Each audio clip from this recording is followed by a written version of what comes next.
მოგესალმებით, ჩემო ძვირფასებო და კარგებო. თუ ეს ვიდეო თქვენამდე მოვიდა, ეს შემთხვევით არ არის. კითხვა გაქვთ, მაგალითად, ხომ თუ რას ფიქრობს ის ახლა თქვენზე? ამისთვის საჭიროა უბრალოდ დარჩეთ ბოლომდე ჩემთან ერთად და გაიგოთ პასუხი. და გავიგოთ, ხო, რას ფიქრობს თქვენს მიერ ჩაფიქრებული პიროვნება თქვენზე. ჩაიფიქრეთ პიროვნება, კონცენტრირდეთ საკუთარ თავზე და მასზე და დავიწყოთ გაშლად, გავიგოთ თუ რას ფიქრობს ის ახლა თქვენზე, რას ფიქრობს აბა პიროვნება თქვენზე. ფონი, ჩვენი ფონი. ვაი, ვერ დავაყენეთ. არა ბიჭოს და ვაი, რა ხდება ეს?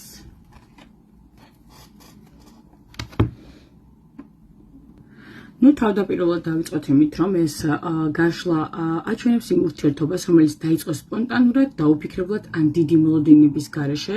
მაგრამ შინაგანად მაინც ძლიერი ინტერესი იყო თქვენში განვითარებული, თქვენსა და თქვენს პარტნიორში, ასე ვთქვათ, ვინც შეიფიქრეთ, სულელი ფონზე მიგვითითებს იმ მდგომარეობაზე, ჩემოძირფასებო, სადაც ერთ-ერთმა მხარემ ან ორივემ გზა აირჩიეთ გულით და არა გონებით. შეიძლება თავიდან ყველაფერი მსუბუქად დაიწყო თამაში ან აი როგორი ფორმატით იცით ნახოთ რა გამოვა აი ამ ფორმატით აი ამ განწყობით დაიწყო და აი აქ იყო თავისუფლების სურვილი რისკი მოუმზადებლობა პასუხისგებლობისთვის ან მზად არ იყო არც ერთი მხარე არც თქვენ და არც თქვენს მიერ ჩაფიქრებული პიროვნება შემდეგ მოდის უკვე კოშკის ბარათი რაც ცალსახად მიუთითებს ასე თქვათ თქვენ შორის განვითარებულ მოულოდნელ ნგრევაზე ურთიერთობაში მოხდა რაღაც ძველ სტრუქტურაზე მთლიანად ანგრევს ანუ მკვეთრი კონფლიქტი სიმართლის რაღაცა გამოჩენა, დაშორება, სიტყვა ან ქმედება, რომელმაც უბრალოდ ყველაფერი თავდაყირად დააყენა თქვენს შორის. და ეს არ იყო რაღაც ნელ-ნელა განვითარებული დაშლა, ხო? ეს იყო აი შოკური მდგომარეობა, აი კოშკმა გამოიწვია ეს უცაბედი კოშკი, რომელიც ასე ვთქვათ, ორივეს თქვენ შეგიხოთ ძალიან მტკივნეულად. აი ზოგადად ამაზე საუბრობს ათიანი ხმლები და ეს აჩვენებს ტკივილის პიკს, ასე ვთქვათ, ადამიანი ვის ფიქრებს ახლა ჩვენ ვიკითხეთ ხო რას ფიქრობს თავის გზებზე დამარცხებულად ემოციურად გაწყვეტილად და ეს არის მდგომარეობა რაც მას გონია რომ ყველაფერი დასრულდა და უკან დაბრუნების გზა აღარ არსებობს ამ შესაძლოა ესე ვთქვათ ღრმა წყენა აი კიდე რა შეიძლება მოვკითხოთ ათიანხმლებში გადაღლა განცდა რომ მეტის ატანა აი მაგალითად ესე ვთქვათ აღარ შეუძლია პიროვნებას შეიძლება იგრძნოს რომ ამ ურთიერთობაში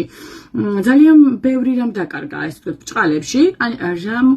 აი როგორ გეტყვით კიდე იცით რომ ეს გამოცდილება მისთვის მტკივნეული გაკვეთილი აღმოჩნდა ხო აი მტკივნეულ გაკვეთილად იქცაო რო იტყვიან მაგრამ გაშლა ამით არ მთავრდება ჩემოძირფასებო შემდეგი ბარათი არის უკვე ათიანი თასები და ეს აჩვენებს მის შინაგან ფიქრებს და რეალურ ემოციურ სურვილს ხო მიუხედავად ტკივილისა და ნგრევისა რაც თქვენ შორის მოხდა მის გულში მაინც არსებობს ბედნიერების აი იდეალი ამ კავშირთან დაკავშირებით ხო ის ფიქრობს იმაზე რომ შეიძლებოდა ყოფილიყო სულ სხვაგვარად ხო როგორ შეიძლებოდა ყოფილიყო ხედავს პოტენციალს ნამდვილ ემოციურ კავშირში თქვენ შორის სინამდვილეში როგორ შეიძლებოდა განვითარებული იყო თქვენს შორის სიუჟეტის სიმშვიდეში ერთობაში რო ყოფილიყავით ხო ეს ბარათი ზოგადად ათიანი თასები ამბობს რომ ემოციურად ეს ადამიანი ჯერ კიდევ არ არის გამოთიშული ურთიერთობიდან პირიქით ის აფასებს ამ ურთიერთობას როგორც მნიშვნელოვანს თუნდაც ახლა ეს ბედნიერება მიუწვდომელად ეჩვენებოდეს ნუ საერთოდ სურათი ასეთია ჩემოძირფასებო ხა იმ ყველა ბარათიდან ხო 4 ბარათიდან რო ავიღოთ და ვთქვათ ურთიერთობა დაიწყო დაუფიქრებლად რომელმაც განიცადა მკვეთრი კრიზისი და მძიმე ტკივილი მაგრამ პიროვნების ფიქრებში ეს კავშირი ჯერ კიდევ აი როგორ ვთქვათ ცოცხლობს და არ არის ცარიელი ადგილი მისთვის ეს ურთიერთობა დღესდღეობითაც და ის ერთდროულად გზობს დასრულებას და ნოსტალგიას ტკივილს და სურვილს ემოციური ჰარმონიისკენ ეს არის მდგომარეობა ჩემოკარგებო როცა ადამიანი ჯერ კიდევ ამუშავებს მომხდარს და ასე ვთქვათ საბოლოოში და გაწყვეტილებამდე არ მისულა აი სულ ეს არის არ ვიცი ვისთან რეზონირებს და ვისთან არა მაგრამ თუ ამ გაშლამ თქვენში რეზონანსი გამოიწვია და იგივე რომ ეს ამბავი თქვენ გეხებათ ეს შემთხვევითი ნამდვილად არ არის ალბათ უნდა მოგესმინათ ეს სიტუაცია თუ გსურთ უფრო ღრმა ინდივიდუალური ხედვა თქვენ სიტუაციაზე დეტალური პასუხები და განმარტება შეგიძლიათ დამიკავშირდეთ WhatsApp-სა და Viber-ზე პირადად მომწეროთ ნომერზე 5500504 ზოგადად ტარო ყოველთვის მეც ამბობს როდესაც კითხვა კონკრეტულ სიტუაციას და კონკრეტულ პიროვნებებს შეეხება. საჯაროში ძალიან კარგია, ემთხვევა ბევრი რამე და ასე ვთქვათ, ზოგისთვის პირადი გაშლებივით არის, ვაღიარებ რომ ასეა, კი ბატონო, მაგრამ მაინც უფრო კონკრეტული და უფრო თქვენზე მორგებული სიტუაცია მაშინ იქნება ზუსტი, როდესაც კონკრეტულად თქვენზე ვიკითხავთ